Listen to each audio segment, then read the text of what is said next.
Hello, everyone. Thank you for tuning into this month's Mayor's Update, and happy Thanksgiving to everyone who's watching this too.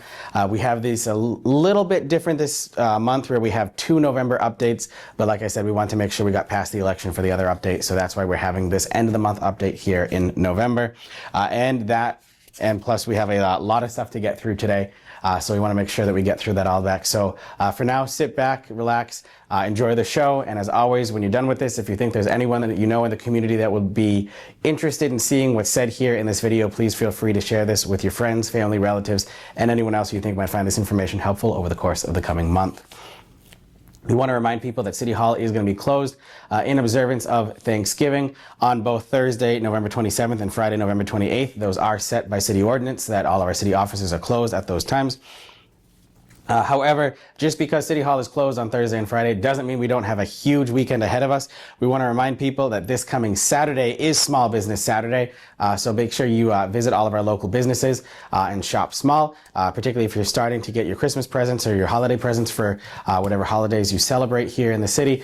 Make sure you remember our local businesses. Our local businesses are the ones that sponsor our sports teams, our charities, our events, and everything like that, and are really there when we need them, and this is our opportunity to be there in return. So we want to again remind people that Small Business Saturday is this coming Saturday, and Small Brewers Sunday is nationally recognized as well on this coming Sunday. So stop by Moon Hill Brewing at the Gardner Ale House if you get a chance to as well. We have a lot of other stuff coming here in the city. On Sunday, November 30th, beginning at 4 p.m., we have our annual Christmas tree lighting and holiday stroll parade here in Gardner. We're going to be beginning at City Hall at 4 p.m., where we'll be joined by the Gardner High School Wildcat Marching Band, Santa Claus, and the horse-drawn carriage, as we then parade up from City Hall to Monument Park, where we'll have our brief ceremony before we have the countdown to officially light the trees and kick off the Christmas season here in Gardner. So again, that's going to take place at 4 p.m. beginning at Gardner City Hall, parading up to Monument Park. I expect we'll be done by 6 p.m. But just so you're aware of some of the stuff that's going to be happening there, aside from the free horse-drawn carriage rides and Santa Claus, Holy Family Academy is going to be there with some hot cocoa and cookies. The Boy Scouts from Troop 4 are going to be there over at Park Street Park with some little campfires for s'mores and everything else that's there. It's really going to be a fun time for everyone that's there, so I highly recommend you go check that out. On Sunday, December 14th at 3 p.m., the Greater Gardner Community Choir is going to be presenting Handel's Messiah at Perry Auditorium at Gardner City Hall. If any of you are unfamiliar with Handel's Messiah, it's a classical music setting with various different pieces, the most famous song in Handel's Messiah being the Hallelujah Chorus. So again, that'll take place on Sunday, December 14th at 3 p.m. in Perry Auditorium of Gardner City Hall. And as a side note, I would like to thank the Greater Gardner Community Choir for inviting me to join them in singing at that event there too. I haven't sung in the Messiah since I was in college at UMass, so it's great to be able to get back to that and bring that here. That's a lot of work though. And I tell you, the music book that they dropped off in my office is a full-size book. Really, Ted and Diane Cushing, who oversee the Greater Gardner Community Choir, and all of the volunteer choir members have put in a ton of work to get this off the ground and make this ready for this performance. So we highly recommend you check that out. I want to say a brief thank you to the clergy here in Gardner for who put together last week's ecumenical interfaith Thanksgiving service over at the Chestnut Street Methodist Church this past Sunday. Representatives from Annunciation Parish to the South Gardner First Baptist Church, Bethany Baptist Church, Higher Ground Ministries, the Chestnut Street Methodist Church, St. Paul's Episcopal Church, all of the clergy in the city got together to have this interfaith service just to say thank you before Thanksgiving that was there, and there was a lot of work that was put into that. So thank you to everyone who put that on, especially Pastor and Mrs. Dixon from the First Baptist Church in South Gardner, who really spearheaded this event and started planning this back in August so that we could have this event now too, and for the donation that was collected for the Gardner CAC at the event as well. And while we're speaking about the Gardner CAC, we want to let people know about a couple of drives that are happening over at City Hall in the Rotunda. If you're not familiar with what the Rotunda is at City Hall, it's the big room when you walk in the front door by the elevator where the 2 Christmas trees are. There are 2 drives happening under each of those Christmas trees that are giving back to the community. The Gardner CAC is doing a toy drive over under one of those. They're looking for toys for children who are ages newborn through age 12. Those toys should be new toys and unwrapped. That way the parents of those children can come and actually pick out which toys to give their kids. So that's why we'd like them unwrapped and new. The Gardner CAC has about 500 families who have signed up saying that they're in need of help with getting toys for Christmas presents this year.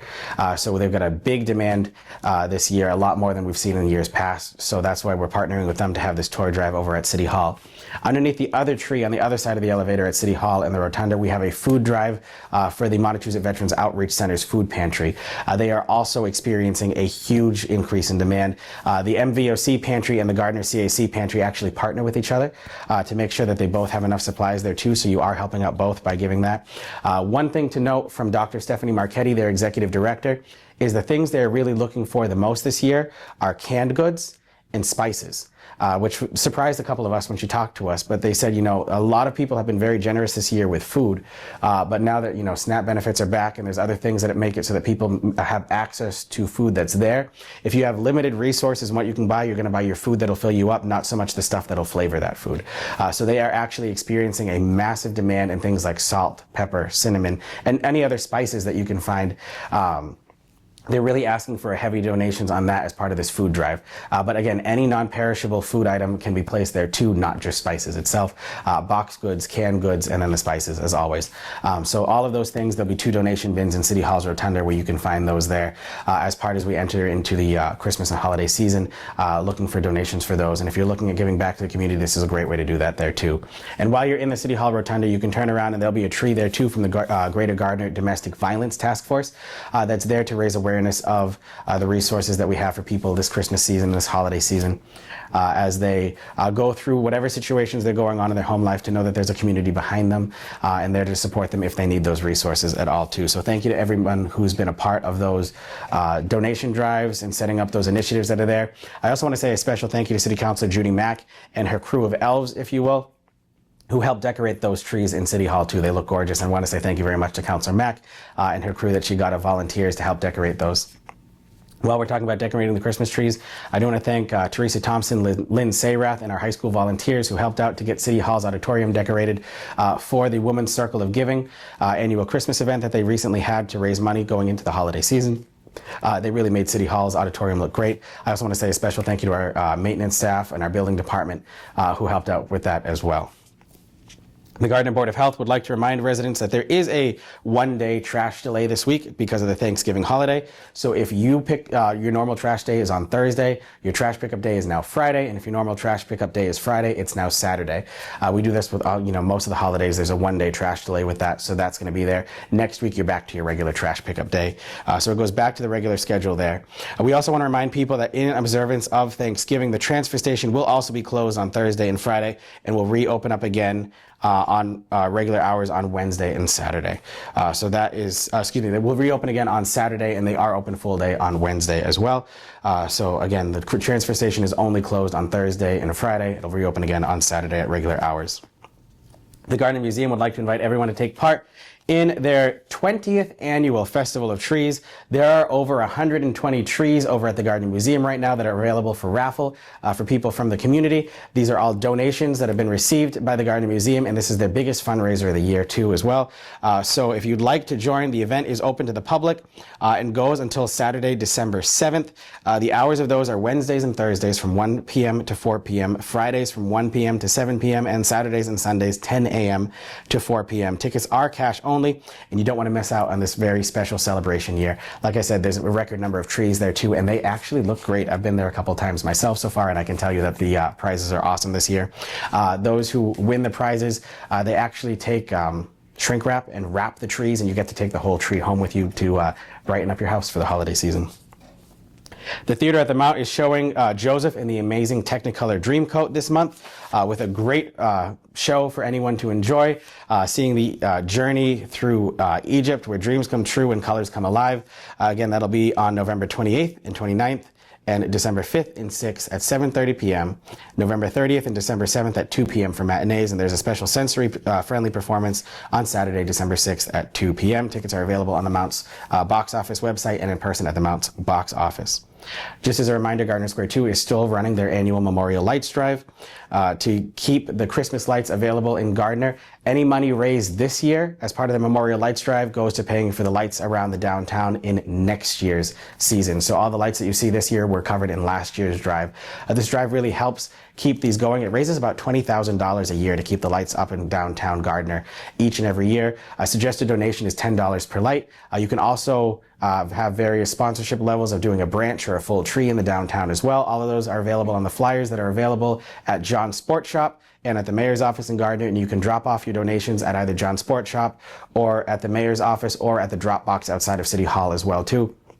It's a really great way to spread some holiday cheer here in the Gardner season year after year. It pays for all of the lights at Monument Park, Lafayette Square, the wreaths around the downtown Victorian lights, and all of the lights that wrap around the pillars at Gardner City Hall as well. Just really helps bring in this time of year and the season for everyone. The Levi Haywood Memorial Library is having a jam-packed season between their new teens librarian and the teen center that they have at the library and all of the other programming that they're having. A couple of stuff of note, the library is having a winter social on Wednesday, December 3rd from 5 p.m. to 7 p.m. Where there'll be a festive crafts and season cheer, card making, hot chocolate bar, seasonal treats, a selfie station, and more. This is free for all ages for anyone who would like to join. And then the library is also hosting a gift wrapping station from December 8th through December 13th at 3 p.m., which will be open during regular library hours. So that will check the library's regular hours for when that's open on December 8th through December 13th. Bring your gifts to wrap away. And the wrapping paper and supplies are provided, and this is a free service that's being provided to the public by the Gardner Library. The Gardner Senior Center is having an important session on home and fire safety during the Christmas season. The American Red Cross and the fire department are going to be putting that on. You'd be surprised how many times that there's been issues of fires in Gardner from a tree skirt getting sucked into a Roomba or something like that. So we want to make sure that people are going into the Christmas and the holiday season with this advanced knowledge of knowing, what fire safety tips should you be having if you have a real Christmas tree in your home, if you have a Roomba system or an automatic vacuum cleaner like that, and making sure you're doing all the safe stuff to keep your home protected and your property safe. So again, this will take place on December 17th at 1:30 p.m. at the Gardner Senior Center located at 294 Pleasant Street here in Gardner. Gardner was awarded a $30,927.50 grant from the Department of Transportation for our Municipal Road Safety Grant. If you're unfamiliar with what the Municipal Road Safety Grant that the state offers, it's really a flexible grant for each city and town to choose what programming and equipment can be used to make our streets and our roads safer here in Gardner.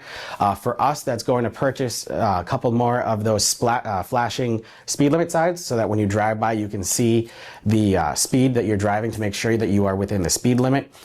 We are purchasing 2 of those. One is going on Nickel Street by Holy Family Academy to make sure that that school zone is being adhered to by people who are driving by the area. That's the only school zone in the city that we didn't have one of those signs in at this time.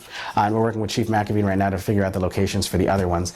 That also goes into that is purchasing some helmets that we can give out for free at various community events that we have, doing some bicycle safety classes, doing some general road safety upgrades, and then for our pre-prom assemblies and at a couple of other events like the L Safety Day and some other stuff, we do those safe driver training where they put on the impaired driving goggles so that people can see, particularly our students, what exactly impaired driving looks like and how it's dangerous if you get behind the wheel if you're impaired and shouldn't be behind the wheel at that time.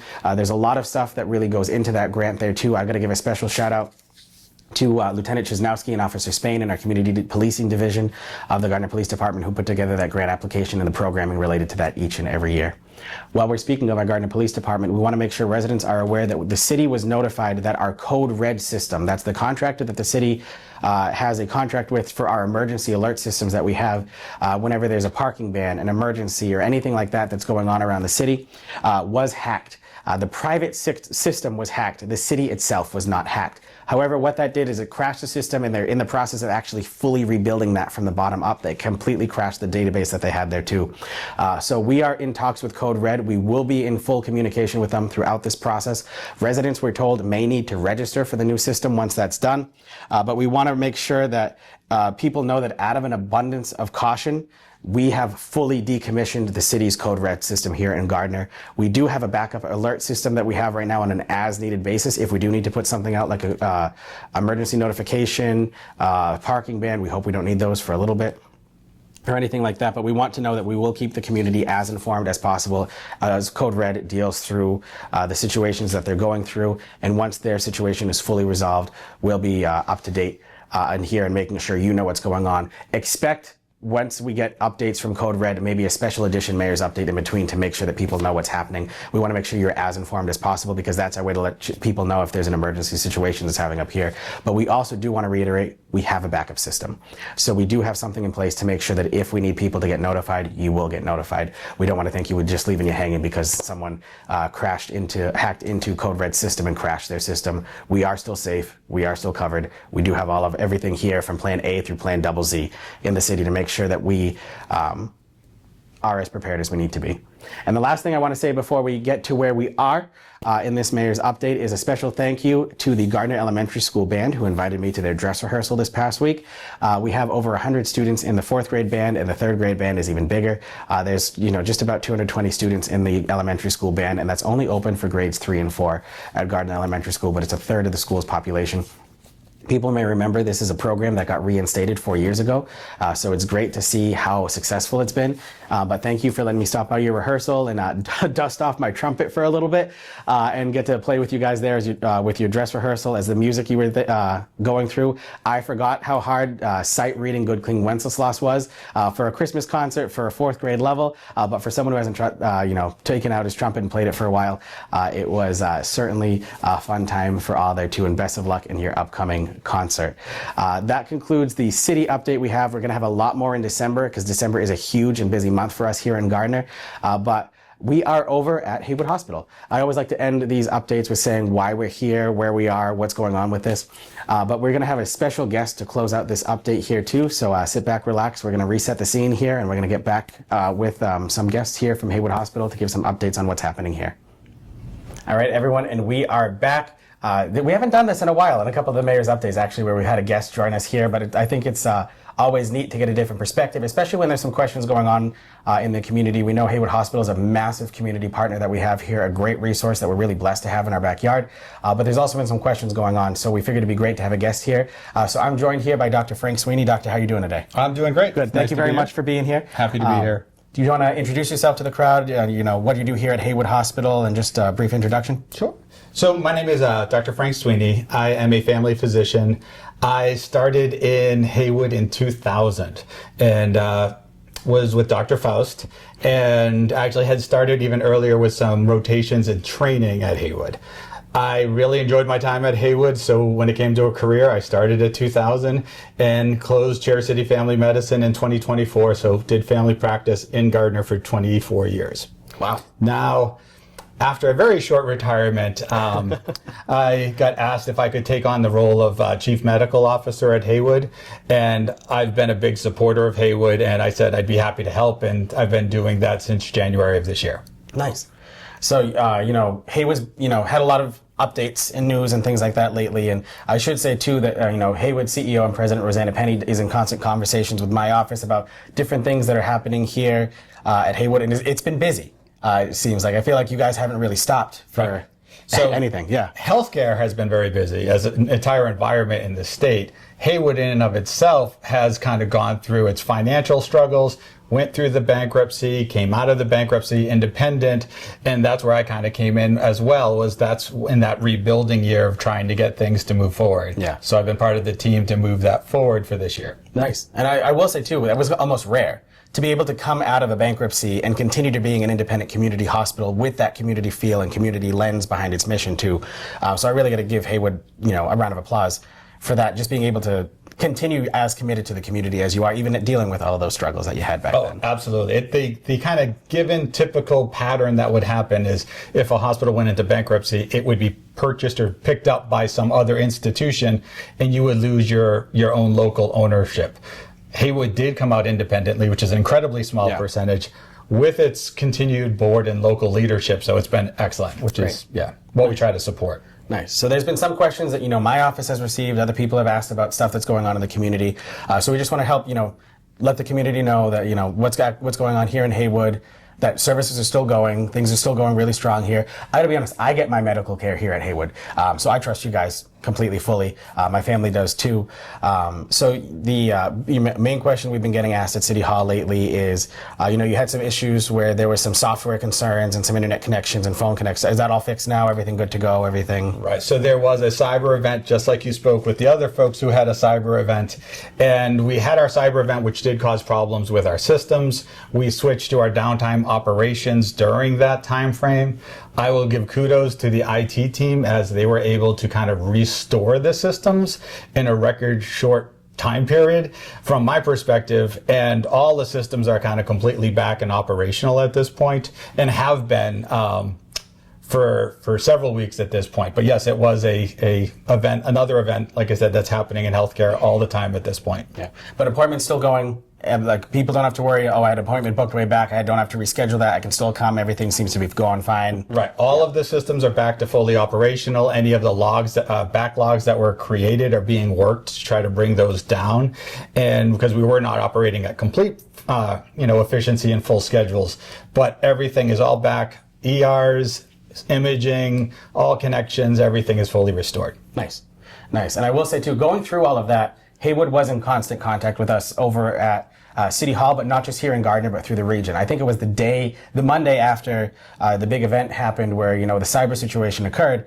We were at Athol Hospital's boardroom with myself and I think 14 area town administrators, Rosanna Penny, Dr. Cruz from Athol's campus, just talking about what's going on. Representative Whips was there. Representative Zlotnick was on the phone with us too. So it really is something that we've been in full communication for. And I really think Haywood deserves a lot of credit for the amount of communication that has been put out to make sure the public knows what's happening here. Now, there was some stuff that came up this past week that, I don't think gives the full picture of what's going on either too. But we've gotten some questions about something called Leapfrog. Mm-hmm. Can you just explain what that is and what's actually going on here at Haywood that didn't get into the full picture of what's going on over there? Absolutely, yes. Like, social media is really good for kind of projecting something without kind of all of the details behind it. So Leapfrog is a kind of voluntary reporting survey is what it really comes down to. And they ask healthcare institutions to report X, Y, or Z data. Haywood was coming out of its bankruptcy. Haywood had its kind of dedicated, resources that it wanted to say, where do I spend my time and resources? And they made a conscious decision not to report to Leapfrog, but rather to spend its time and resource and report all of the findings and everything that they need to do from quality to all of its regulatory boards. Well, Leapfrog decides that if you don't participate in its survey, it gives you a D. So it's like getting a D on a test that you never took. And that seems not right to me, especially when they don't share that or they don't have an option where they say not graded or not evaluated. So that really struck me because two of the items that are on Leapfrog, which are falls and UTIs, have been two of the big quality things that our chief nursing officer, Dana, has been leading and have fantastic numbers. Right. Absolutely fantastic numbers that get pressed out. But it didn't get reported to this voluntary survey, and that's where the D comes from. Yeah, gotcha. So let's talk about stuff that Haywood is doing that didn't make the survey because you didn't take it. Mm-hmm. So Haywood's, been nationally recognized before for your birthing center and your maternity wards and your OBGYN work and things like that, and people who were born here. And in fact, the office that we're currently in used to be one of the birthing rooms here at Haywood right now. What are some other stuff that Haywood's, really, we've done a lot to keep this going, bring back this service, and really make it so that we have the quality healthcare system that we have here in Gardner? Right. So one of the things that we kind of lost some by just sheer volume. As healthcare acuity got bigger and faster and we had more imaging data, imaging requirements became more and more difficult. So we brought on a new radiology team, Commonwealth Radiology Associates.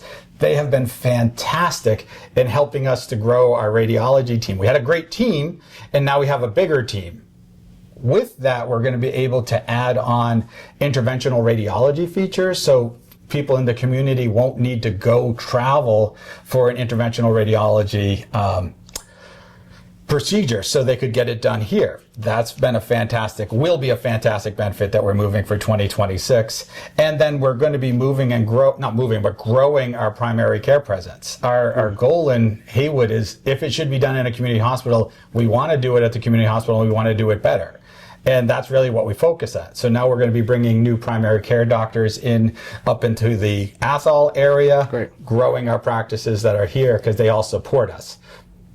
Nice. That's awesome. And then recently, Haywood also reopened the mental health unit that we have here too, correct? Correct. So there's two psychiatric units. We have a Jerry Psych unit, which has a huge need. Yeah. But with COVID, they actually lost the mental health unit because they couldn't staff it.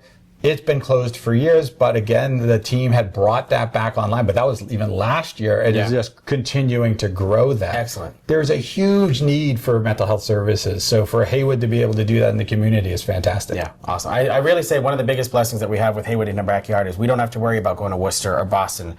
We've got this right here, right in our backyard. And yes, Leominster's down the street, but if you're in an emergency situation, having a hospital within a 10-minute drive of your home versus a 20 to 25 minute to half an hour to an hour drive from your home makes all the difference in the world. It's one of those things that help us make a very stressful situation just a little less stressful knowing it's right here in my backyard. And you see it with how committed that Haywood is to the community, not just through everything you just said, but also the outreach programs. There's the backpack program. There's ways that we're reaching out and partnering with our schools. There's everything under the sun in that way too. So I really have to say thank you to you, to Rosanna, to everyone else here on the team for being so committed to Gardner and its residents, not just Gardner, but really the greater Gardner area and everything in between Gardner and Athol and the North Central and North Quabbin areas. You guys are really tremendous for us. So thank you very much. Thank you very much. I agree. Like, you can't separate the community and Haywood. Haywood is the community and the community is Haywood. Yeah. That's why I've been here for 25 years. And I'll end with saying I also get my health care here. Oh, yeah. And have no qualms if something comes up. My kids have been seen in the emergency department here. Yeah. So, excellent. Thank you for having me. Thank you very much, Doctor. I appreciate that. You're quite welcome. Thank you. So everyone who's here watching, have a happy Thanksgiving to you and your families from all of us at City Hall, everyone here at Haywood, and everyone in the community as well. As we get into the Christmas, holiday, Hanukkah, whatever you celebrate this time of year, from our families to yours, happy Thanksgiving, happy holiday season, and we'll see you just before Christmas. I think because we are going to do the update the week before Christmas. That way we don't have to do it in between Christmas and New Year's. Last ping, the city's inauguration is going to take place on Thursday, January 8th at 6:30 p.m. in Perry Auditorium. So mark your calendars for that if you'd like to join us. That concludes this month's Mayor's Update. I'm looking forward to see you again closer to Christmas. Thank you all very much. Have a great day.